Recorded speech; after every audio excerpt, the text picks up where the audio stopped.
nessa manhã. O caminhão envolvido no acidente ainda atingiu outros 2 veículos com jornalistas e 3 viaturas da Polícia Civil. Todos seguiam em um comboio para a Serra, onde foi realizada uma operação para prender assaltantes de banco. Essa operação, mesmo com o acidente, acabou detendo 9 pessoas. A estrada ficou interrompida em ambos os sentidos por 6 horas e o caminhoneiro foi preso. Em relação aos feridos, Maria e Marcela, dos 7 feridos nesse acidente na 122, 4 seguem hospitalizados em quadro estável de saúde e foram transferidos aqui para a capital. Outros 3 foram liberados depois de passarem por exames em hospitais da região.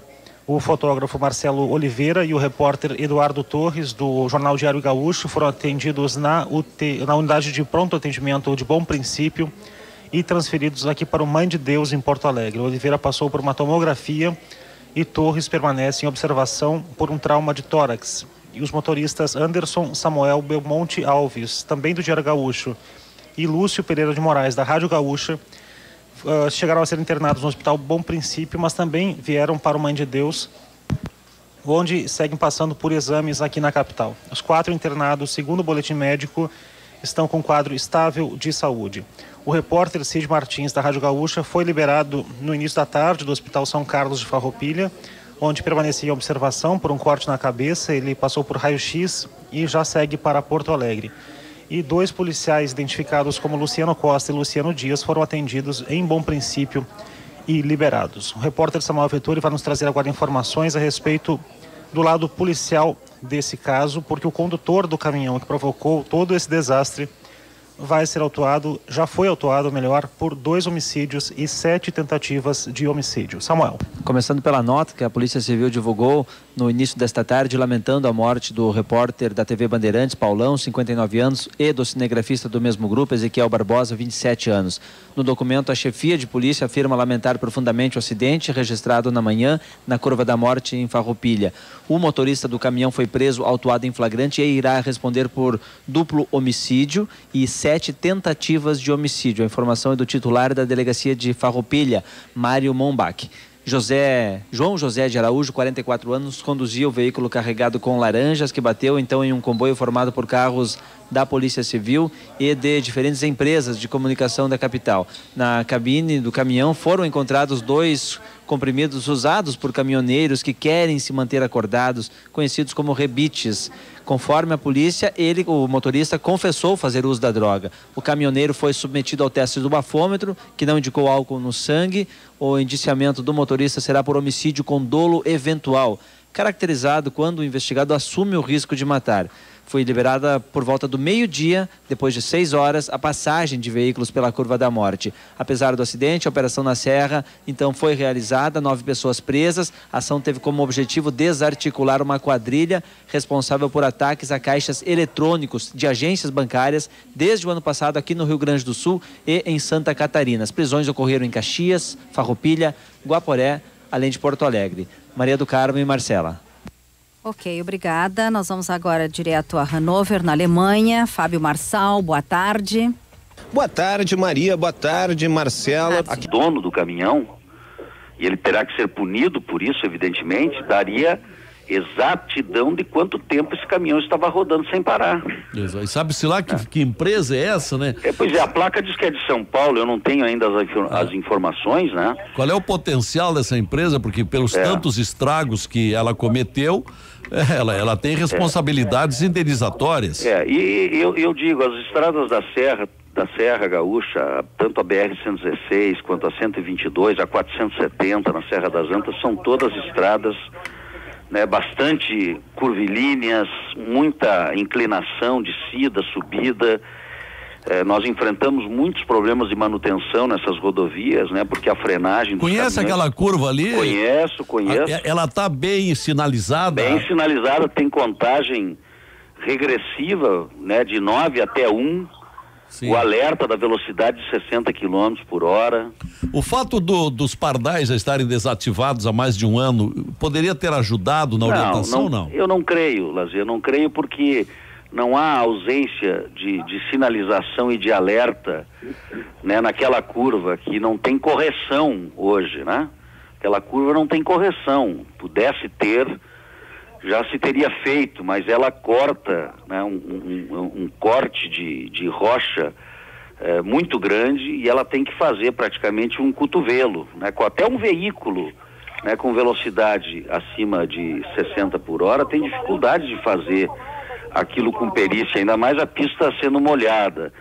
Eu sempre digo nos debates que a gente faz sobre trânsito, né, eu digo, até na Fórmula 1 há curvas em que os pilotos têm que diminuir a 60, 70 km por hora. A corrida de Mônaco, ou seja, quem é profissional do volante tem que saber que há estradas e estradas, curvas e curvas, e há momentos em que, se você descumprir esse tipo de observação, você pode estar ou arriscando a sua vida ou arriscando a vida dos outros. O que aconteceu na 122 é muito claramente isso, um ato de imprudência por falha mecânica, mas a imprudência pessoal de não ter parado o veículo, mesmo sabendo que já havia percebido queda de peças do caminhão, falhas no freio, quer dizer, acabou gerando essa tragédia, né? Nós quando começamos o governo, nós temos no nosso programa de governo os estudos de duplicação de alguns trechos rodoviários da Serra.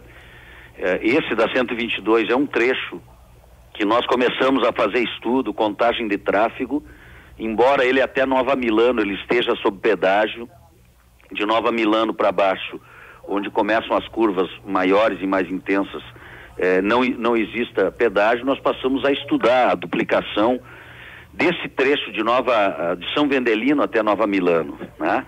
Até para ver se a engenharia permite que essa estrada seja duplicada ali, se é possível cortar mais rochas ali onde a estrada já está encravada, né, no canto do morro, né? Ou se há uma solução através de túneis ou de binários, que é o mesmo problema da Serra das Antas, né? É muito difícil você duplicar a Serra das Antas onde ela está, né? Porque quanto mais rocha você corta, mais desmoronamento você vai ter na estrada no futuro, né? É verdade. É a Rota do Sol, a gente, até hoje, para teres uma ideia, ano passado nós investimos mais de 15 milhões de reais só na manutenção de encostas da Rota do Sol, né? Porque foi cortada a rocha, bom, e vira e mexe, aquela rocha cai sobre a estrada e assim por diante.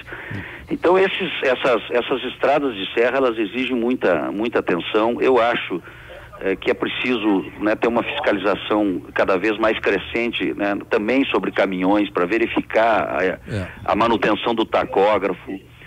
E a inspeção veicular que volta. Com um fato desse, a gente sempre retoma a ideia da necessidade de fazer inspeção veicular, né? Porque um caminhão desse não podia estar trafegando. Não, essa inspeção veicular tem que sair, embora os protestos, há protestos principalmente quanto aos custos. Mas o custo maior que esse, né? Você veja esse custo de hoje... Sim, que poderia ser qualquer um de nós, né? Exato. Qualquer um desses que são contrários a pagar uma taxa para fazer inspeção veicular podia estar no lugar. Mas tem muito veículo sem condição que está na estrada, e isso seria evitado com a inspeção veicular. E o caminhão, ele você tem hoje empresas muito profissionalizadas, tanto na área de ônibus quanto de caminhões, mas você tem muitas empresas não profissionalizadas, você tem muitos bravos, valentes caminhoneiros, né, que às vezes precisam varar Por que não noite. Saiu ainda a inspeção veicular, secretário? Porque está faltando ainda uma autorização nacional para fazer a inspeção técnica, né? A inspeção de gases, essa já é a autonomia dos estados. Mas até hoje, né, não se teve ainda um regramento nacional, né, que delegue e aos o Estado não fazer. pode se antecipar e criar a inspeção? A técnica essa de examinar o veículo propriamente dito, não, porque ainda não está autorizado nacionalmente. O início da inspeção veicular que se pretendia, né, e já se discutiu no Rio Grande do Sul, era pelo componente da emissão de gases, e uma vez instaladas essas praças, pressionar ato contínuo a instalação da verificação técnica, né? Que é a verificação mecânica de pneus, de frenagem, no caso de caminhões, do tacógrafo. Eu acho que... E até a questão do peso também de caminhão. Do peso é um outro desafio. Você imagina um caminhão desses aí, acima de 60 por hora, numa curva dessas... tinha toneladas de laranjas? É impraticável, ele não tem como segurar. Exato. E acabou atravessando a carroceria e vitimando esses seus colegas nossos, né, conterrâneos gaúchos aí, da Bandeirantes, da Gaúcha, né, da Polícia Civil, enfim, foram 12 carros, né, pela informação da Polícia Rodoviária, que acabaram sendo atingidos, né, pela conduta unilateral de um veículo. Eu clamo que a nossa justiça, não só nesse caso, mas em todos, a começar pelo inquérito policial, a começar pela opinião do Ministério Público e nos tribunais, comece a enveredar sobre homicídios de trânsito para o dolo. Porque quando nós provocamos razões que acabam gerando acidentes com morte, nós, no mínimo, temos que responder por dolo eventual, nunca por culpa. Exato. Porque culpa vira cesta básica. E cesta básica não é punição, né? E no trânsito a gente hoje conta nas mãos, infelizmente, Lazier, quantos foram parar na cadeia, foram a júri popular por ter matado, atropelado, por imprudência, por bebida, por ultrapassagem indevida, por excesso de velocidade no trânsito brasileiro, né? Eu acho que a gente tem que começar a apostar nessa cultura que o mundo inteiro já adotou e que aqui no Brasil tem muita dificuldade, né, de ser adotada, e que depende, evidentemente, do inquérito policial, da manifestação no Ministério Público e do julgamento justo e definitivo, né, dos nossos tribunais. Obrigado pela presença no programa. Eu agradeço a oportunidade. Um abraço a todos. Tá bom. Fale, Josimar. Até o secretário já desligou, eu queria ter feito uma perguntinha para ele. Não, mas eu acho que ele está na linha, secretário. Oi. Tem uma pergunta lá do Josimar, que está lá em Farroupilha, na delegacia de polícia. Sim, Josimar. Secretário, a gente esteve ali no ponto, o senhor conhece bem ele, o senhor falou, existem realmente placas ali indicando a questão da redução da velocidade, mas não poderia... E a contagem regressiva também, né, Josimar? Isso, exatamente. Nós estamos a 900 metros daquela curva, começamos a avisar. 9, 8, 7, ou seja, a quase 1 quilômetro dela estamos dizendo, reduz a velocidade, mas 60 quilômetros. Não seria prudente, de repente, neste ponto, que é conhecido, tem esse trecho aí, né, de essa nomenclatura de curva da morte, de daqui a pouco se instalar, principalmente na descida, que os veículos estão em maior velocidade, taxões na rodovia, para que obrigatoriamente o motorista tenha que reduzir a velocidade. Eu vou citar um exemplo rápido aqui de um problema que a gente tinha muito grande aí na região metropolitana, que era a saída da Freeway e no ingresso da BR-116, quem vem de Gravataí ingressa em direção a Canoas. Ali tem uma curva na ponte do Rio Gravataí que é fechada e que os motoristas, por não conhecerem, caminhoneiros especificamente, acabavam tombando as carretas quando faziam essa curva com uma velocidade um pouco maior, por mais que existisse placa de sinalização. Esse problema deixou de ocorrer quando o DENIT fez instalações de redução de velocidade, aqueles taxões que foram colocados ao longo do acesso. Não poderia ser o caso da RS-122, taxões contínuos para que obrigatoriamente o motorista que está descendo, ele tenha que respeitar a velocidade? Esse trecho, na verdade, nós temos, é um trecho, essa curva, ela não é um S, ela é quase um Z, tá? E foi alargada, inclusive, já tem um tempo, para poder permitir a ultrapassagem, né, para quem sobe ou para quem sobe se afastar, for o caso, daqueles que descem, né? O taxão, dependendo do local, ele pode agravar, às vezes, a possibilidade de acidentalidade. Não se repete, muitas vezes, a análise. Num caso como esse, desse caminhão, nada seguraria ele, porque a imprudência permitiu que ele descesse, sabe Deus a que velocidade, sem nenhuma condição de frenagem. Mas cabe um exame, né, Josimar?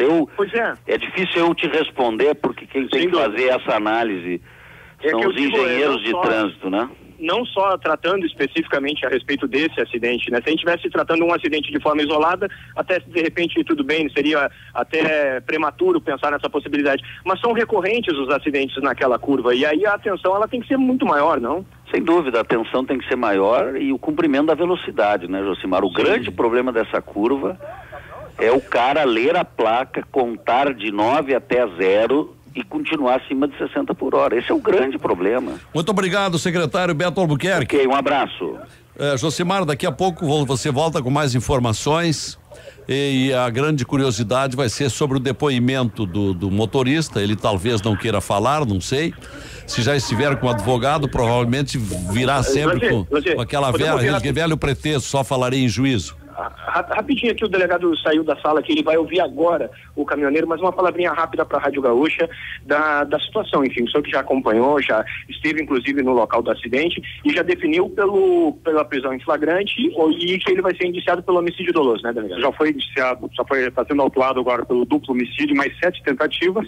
Ele decidiu falar, o advogado, depois de se entrevistar com ele, aconselhou que ele fale e deu o depoimento. Vamos tomar o depoimento agora. Por volta do meio-dia, ele ainda estava, digamos assim, falava coisas desconexas. Ele já mostra a percepção do que realmente fez? Já tem noção, tá bastante abalado e decidiu dar a sua versão. Está positivo. Ok, muito obrigado. O delegado aqui de Farroupilha, delegado Mário Mombach, que gentilmente nos atendeu aqui. A gente havia solicitado essa entrevista com ele e ele deixou a sala ali para nos informar que o depoimento do caminhoneiro está começando em instantes, já na presença do advogado constituído. Perfeito. Que vai acompanhar o depoimento do caminhoneiro. Tá bom, Josimar, muito obrigado. Diretamente da Delegacia de Polícia do município de Farroupilha. Vamos para as notícias da região metropolitana, chamando a Raquel Carneiro. Confira agora as notícias da região metropolitana. A Prefeitura de Porto Alegre anuncia neste momento a licitação das obras viárias do entorno da Arena do Grêmio. O processo será para a contratação da empresa que executará as obras de infraestrutura e pavimentação das vias de entorno do futuro estádio. Avaliações no Hospital Mãe de Deus estão em situação estável, já em quartos no hospital. Anderson Samuel Belmonte Alves e Lúcio Pereira de Moraes, que são os motoristas, chegaram há cerca de 1 hora no Mãe de Deus e ainda passam por avaliações. O repórter Cid Martins foi liberado do Hospital São Carlos em Farroupilha e está a caminho aqui de Porto Alegre para o Hospital Mãe de Deus, onde deve fazer novos exames, mas ele está bem. O escrivão da Polícia Civil, Luciano Costa, e o inspetor Luciano Dias foram atendidos em uma unidade de pronto atendimento de Bom Princípio e também já foram liberados. O motorista do caminhão, João José de Araújo, também foi liberado agora há pouco, depois de passar por exames no Hospital São Carlos em Farroupilha. Não, mas esse vai ficar preso. Ele vai prestar depoimento também. Ele estava sob custódia. O Josimar falou de lá. Sim, e entrevistou o delegado. Ele foi liberado do hospital para prestar depoimento. Foi liberado do hospital. Sim, ele ainda estava no hospital. Nesse momento está prestando depoimento na delegacia e o delegado informou de que ele já vai ficar recolhido. Isso. Os corpos dos jornalistas da Bandeirantes mortos no acidente serão velados nas capelas H e I do cemitério Jardim da Paz aqui em Porto Alegre. Os corpos então de Enildo Paulo Pereira, o Paulão, e Ezequiel Barbosa foram liberados no início da tarde do IML de Caxias do Sul, mas a funerária estava a caminho para buscar os corpos e trazê-los aqui a Porto Alegre. Por enquanto, então, elas iam ainda sem horário para a cerimônia de velório e também do sepultamento. Informações da Evelyn Argenta, repórter Sicredi, sobre as vítimas do acidente de hoje pela manhã. Opinião do ouvinte tem o oferecimento de Galeazzi Sula, evolução dos metais, agora também com aços inoxidáveis Martinox, telefone 2104-1066 e funerária Ângelos, plano de cremação com funeral. Vanessa, o que dizem os ouvintes? Lazier, diversas manifestações sobre o assunto. O Roberto Persen, aqui de Porto Alegre, ele fala que o trecho da entrada de Bom Princípio está precisando de melhorias na sinalização. O Silvio Baldi, também aqui da capital, diz que a curva onde ocorreu o acidente precisa de redutores e controladores de velocidade para evitar mais acidentes. O Luiz Gaspar, de São Leopoldo, alerta também para problemas de sinalização em várias rodovias, ele que é motorista, e ele alerta também para o problema da poda de árvores, que em várias rodovias que ele disse que transita, ele percebe esse problema. A Maria Tereza, do bairro Menino Deus, alerta para a falta de sinalização, na opinião dela, na Rota do Sol. E o Nelson de Melo Silva, aqui de Porto Alegre, é motorista e acha que a Polícia Rodoviária Federal deveria fiscalizar nas rodovias federais mais os caminhões que trafegam em alta velocidade mesmo quando carregados. Lazier. Ok. E também as polícias estaduais, que o caso de hoje foi numa rodovia estadual. Josmar Leite, o que manda? Boa tarde, Lazier. Boa tarde aos ouvintes. Era esperado para hoje o envio por parte do Piratini do novo pacote de projetos para a Assembleia Legislativa, para que os deputados pudessem assimilar e já irem analisando. Só que o Palácio Piratini recuou e apenas um projeto será encaminhado para a Assembleia hoje, que é o projeto que reajusta a alíquota da Previdência Estadual de 11% para 13,25%. Os demais projetos só serão encaminhados na semana que vem. A justificativa da Casa Civil do Palácio Piratini é que os projetos recebem alguma resistência ainda de alguns deputados que preferem analisar ainda as sugestões a se fazer, principalmente no que diz respeito à alteração de taxas referentes ao Detran e outros projetos também que os deputados gostariam de fazer novos ajustes. Portanto, a partir da semana que vem, a maioria dos projetos, são mais de 20, devem chegar à Assembleia. Tá bom, Josimar Leite, obrigado. Estamos abordando bastante sobre o acidente de hoje pela manhã, mas evidentemente que há outros assuntos e estava já na nossa pauta um contato que fazemos agora com o Dr. Mauro Kniznik, secretário de Desenvolvimento e Promoção de Investimentos do Estado, porque o secretário Mauro vai acompanhar uma missão governamental e empresarial que segue na semana que vem para a Europa e o governador junto. O que vão fazer, Dr. Mauro Kniznik? Boa tarde. Boa tarde, Lazer. Inicialmente não podemos deixar de lamentar muito esse ocorrido, né? Desse desastre com perdas de vidas de gaúchos aí. É lamentável, não se pode dizer mais nada além disso. Sim. Bom, com relação a essa missão, realmente é uma missão que estamos com grande expectativa, principalmente para prospectar negócios, bem como firmar acordos de cooperação técnica e trazer novas oportunidades comerciais para o Rio Grande do Sul. Mais voltada para a área petroquímica, infraestrutura e petróleo e gás, onde envolve também a indústria naval. Uhum. Vão à Inglaterra, né? Vão à Inglaterra. Certo. Vamos ter lá um seminário importante com empresários ingleses, empresários aqui do Rio Grande do Sul, mostrando as potencialidades do Rio Grande do Sul, propiciando alguma cooperação técnica, transferência de tecnologia e aí em frente. Uhum. Nós também vamos ter uma visita muito interessante, vamos assinar um protocolo com a British Gas. A British Gas é a empresa mundial que tem mais contratos com a Petrobras do que as outras. É a maior parceira da Petrobras no campo do pré-sal. Uhum. Então nós vamos, na verdade, fazer um acordo do tipo que chama guarda-chuva, que envolve setor produtivo de plataforma, treinamento profissional, centros de pesquisa e desenvolvimento tecnológico em diversas áreas, além de uma abrangente pauta de responsabilidade social, que envolve escolas do ensino fundamental e ensino médio. Que empresários e quantos secretários integram essa comitiva, secretário Mauro? Em princípio são 5 secretários e um número de empresários ao redor de 20. De 20. De várias áreas? De várias áreas. Então, vão só à Inglaterra ou tem mais algum outro país? Não, antes os empresários vão direto para a Inglaterra.